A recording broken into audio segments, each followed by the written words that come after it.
Hey Clubhouse, Erin here. We are now on Ko-Fi, a support platform where you can help us grow while gaining access to exciting new Storytime adventures like never before. Head to ko-fi.com and search Hippocampus Clubhouse in the Explore tab, where you'll find multiple ways to offer support, from one-time donations to choosing one of 4 membership options, all of which allow you even more access to both me and the Clubhouse, with special ways of saying thank you, including a personal shout-out to you right here on the podcast.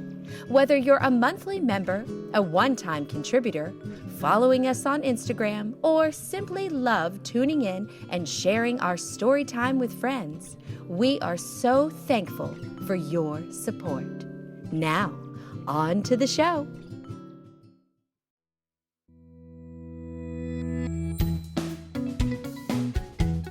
Welcome back to the Hippocampus Clubhouse. Erin here, and today at the Clubhouse, we're exploring the challenges of deforestation, climate change, and how the power of just one person with a plan to save his community literally made all the difference in the world. We'll meet Jadav, who at just a very young age managed to quite literally build a forest with his own 2 hands. Here to tell us more is my son, Bryant. Welcome to the Hippocampus Clubhouse. My name is Bryant, and I'm 3 years old. And my book is Boy Who Grew a Forest by Sophia Gold. Thank you, Bryant, for that wonderful introduction. Now, let's get comfy cozy and ready to open our hearts and minds with The Boy Who Grew a Forest by Sophia Gold.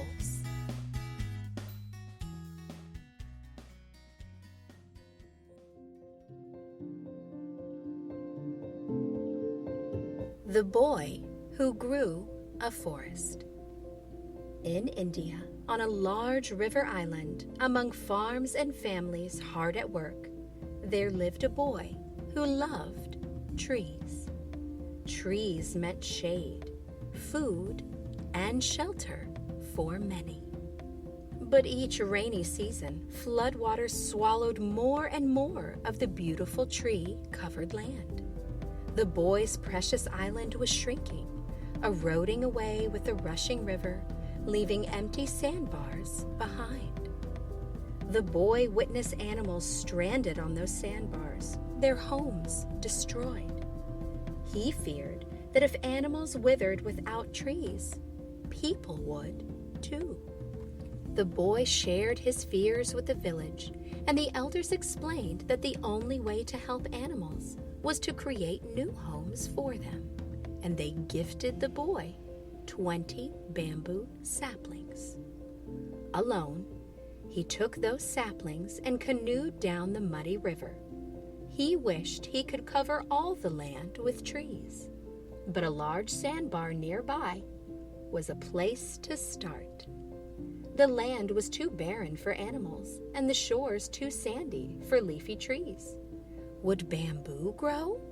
The boy hoped so. Determined, he began to plant. 1 shaft first, then 2, then 3. Every day he watered the saplings by hand, sweat trickling down his face and chest. Then he built a watering system to help and lugged heavy buckets from the river. His arms grew tired and his back so sore. Still, each day he tended to the plants, and over time, the bamboo patch grew and grew. Still each day he tended to the plants, and over time, the bamboo patch grew and grew into a very healthy thicket. The boy was proud of his work, but he worried it wouldn't be enough to stop the swelling river or to provide shelter for the animals. He wanted more plants to grow, so he would have to create a richer soil. The boy then carried cow dung, earthworms, termites, and angry red ants that bit him on the journey to their new home. He brought seeds from neighboring villages, over trails, through the brush, and down the river, and each day he planted. As years passed, the boy grew, and so did a forest.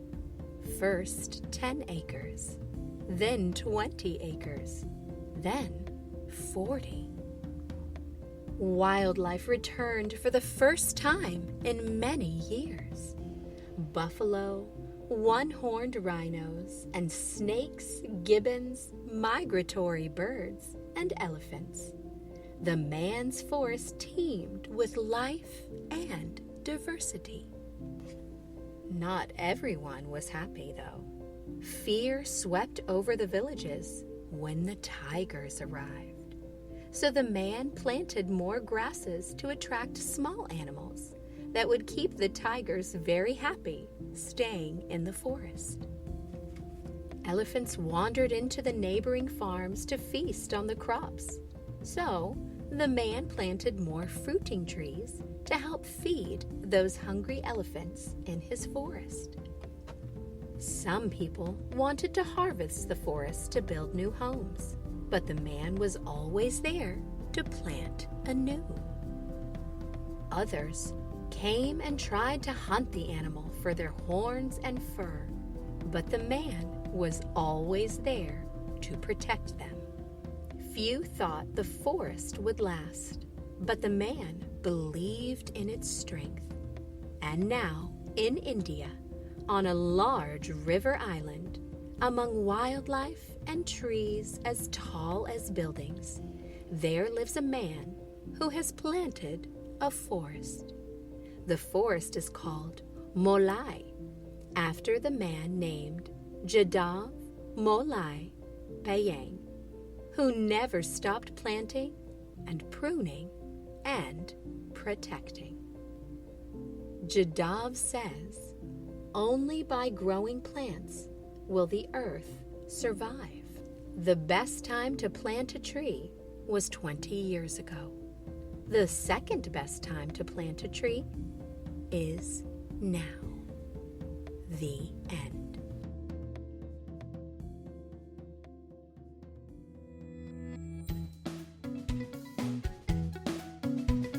Wow, that was a magical story.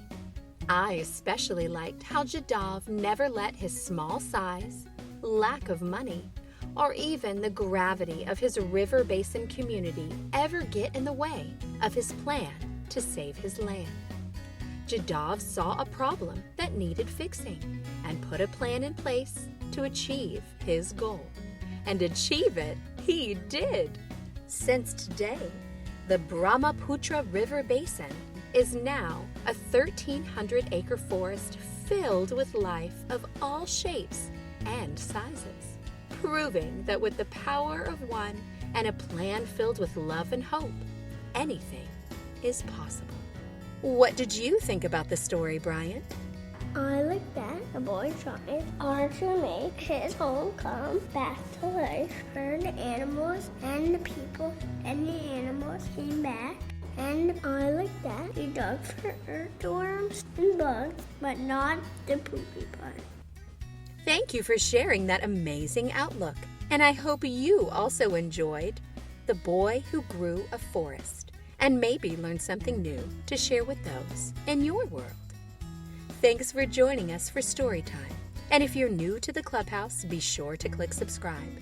And if you like what you hear, leave us a positive review and a 5-star rating. We greatly appreciate your support and always love having new visitors at the Clubhouse, for our Storytime is welcome to all. Be sure to tell your friends to join us next time. If you'd like to have your child featured on our podcast with their favorite title, featuring diversity and inclusion, visit our website at hippocampusclubhouse.com and click on Storytime Voices. While you're there, check out our one-stop bookshop to find new titles to love, and don't forget to join the Clubhouse mailing list to learn about new story adventures ahead, sensory-based activities for all, free Storytime-related printables, and more. Until next time, be sure to tell your story with an open heart while listening to others with an open mind, just like Jadav.